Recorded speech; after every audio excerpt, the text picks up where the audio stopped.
नवरात्रीच्या मंडळांना विनंती आहे, त्याचबरोबर परिसरातील सर्व दादा देवस्थानांना विनंती आहे, कधीतरी त्या मस्जिद मध्ये जावा.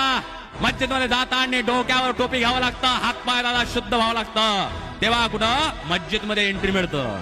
कधीतरी गुरुद्वारात जावा, गुरुद्वारात जाताना डोक्यावर दादा कापड असावं लागतं, तेव्हा कुठं आतमध्ये प्रवेश दिला जातो. आणि आमच्या हिंदूच्या मंदिरामध्ये, गणपती देवस्थानामध्ये, नवरात्रीच्या गरब्यामध्ये पाठ उघड्या ठेव ठेव आम्ही जातो. अरे जर त्यांना त्यांचा धर्म जपता येतो, धर्म का नाही आम्ही जपावा?